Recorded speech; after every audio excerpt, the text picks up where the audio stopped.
महाविकास आघाडीतर्फे मी सांगली सातारा विधान परिषद निवडणुकीसाठी सामोरे जातो आणि या खरं तर सांगली सातारा हा राष्ट्रवादी काँग्रेस पार्टीचा बालेकिल्ला होता. हल्लीच्या काळात थोडी पडझड जरी झाली असली तरी विचाराने हे लोक हा जिल्हा हा क्रांतिकारी विचारांचा जिल्हा आहे आणि मला खात्री आहे की महाविकास आघाडीच्या बरोबर या भागातले सर्व लोकप्रतिनिधी राहतील आणि त्यामुळेच मी या निवडणुकीला मोठ्या आशेने सामोरे जातोय आणि पूर्ण ताकदीने आम्ही ही निवडणूक लढवतो.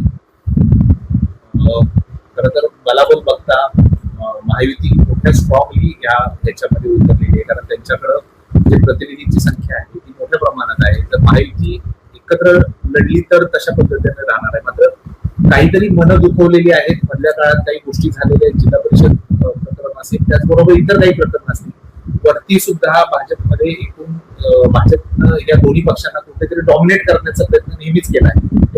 याचा तुम्ही कशा पद्धतीने फायदा उचलणार आहात काय सांगा?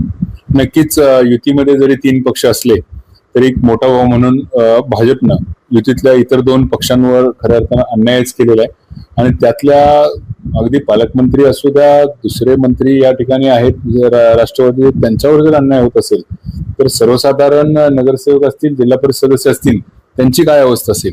कुठल्याही पद्धतीचा निधी त्यांना दिला जात नाही, त्यांच्या वॉर्डामध्ये निधी दिला जात नाही आणि अशा पद्धतीने जरी युतीत असले तरी एक प्रकारे त्यांच्याबद्दल दुजाभाव केला जातो. त्यामुळं जरी वर केंद्रामध्ये हे सगळे एकत्र असले किंवा राज्यामध्ये हे सगळे एकत्र जरी असले ना तरी नगरसेवक असतील, जिल्हा परिषद सदस्य असतील, ते रोज अनेक अडचणींचा सामना करतायत आणि त्यांना या भाजपबद्दल खूप प्रेम असण्याची मला तर काही गरज वाटत नाही. त्यामुळे ते खऱ्या अर्थानं त्यांच्या स्वाभिमानाची लढाई लढतील असं मला पूर्ण विश्वास आहे.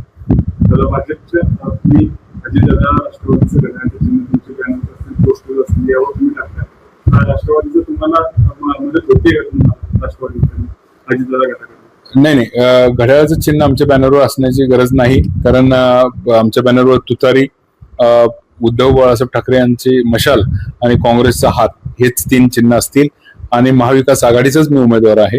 त्यांच्या पक्षातले पक्ष म्हणून नव्हे परंतु व्यक्ती म्हणून अनेक लोक ज्यांच्यावर अन्याय झालाय ते सर्वजण माझ्या पाठीशी उभे राहतील. महाविकास आघाडी म्हणून आपल्याकडे जे आपले मित्र पक्ष आहेत त्यांची साथ कशी असणार? महाविकास आघाडीतले सर्व मित्र पक्ष एकत्रितपणे या निवडणुकीला सामोरे जात आहेत. त्यामुळे त्यातलं कुणीही इकडं तिकडं जाणार नाही अशी आम्हाला पूर्ण खात्री आहे.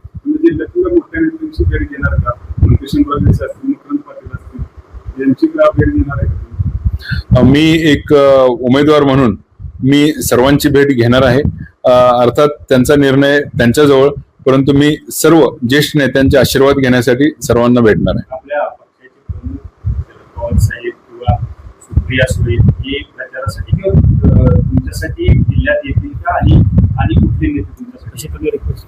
मी त्यांना विनंती करणार आहे, शरद पवार साहेब, सुप्रियाताई आणि रोहित दादा या सर्वांनाच मी विनंती करणार आहे की आपण या ठिकाणी जिल्ह्यात यावं. या जिल्ह्यात सुद्धा अनेक ज्येष्ठ नेते आहेत, परंतु थोडा साहेबांच्या आशीर्वादाशिवाय ही निवडणूक मला शक्य नाही. त्यामुळे त्यांना मी विनंती करणार. या निवडणुकीचा आता तुमचा जो प्रमुख अजेंडा जो असणार आहे तो नेमका काय असणार?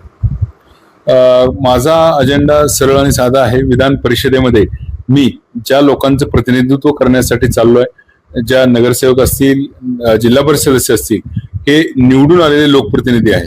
15 ते 20 हजार मतदानाला ते रिप्रेझेंट करतात आणि त्यांना जर त्यांची कामं करायची असतील, त्यांच्या ज्या अडचणी असतात, निधी संदर्भातल्या असतील, अनेक अडचणींचा ते सामना करतायत.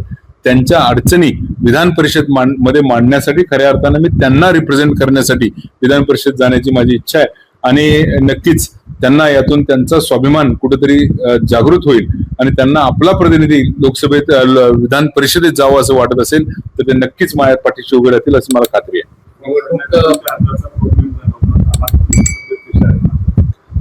माझ्या हाताचं नुकतंच ऑपरेशन झाल्यामुळं खऱ्या अर्थानं मी सुरुवातीला या निवडणुकीत सामोरे जाण्यासाठी तयार नव्हतो, परंतु शरद पवार साहेब आणि ज्येष्ठांनी माझ्यावर विश्वास टाकल्यामुळं मला त्या परिस्थितीत सुद्धा निवडणुकीस सामोरे जाण्यासाठी मी तयार झालो. आता सध्या मी हाताला सर्जरी झाली असली तरी मोठ्या ताकदीने या ठिकाणी फिरतोय.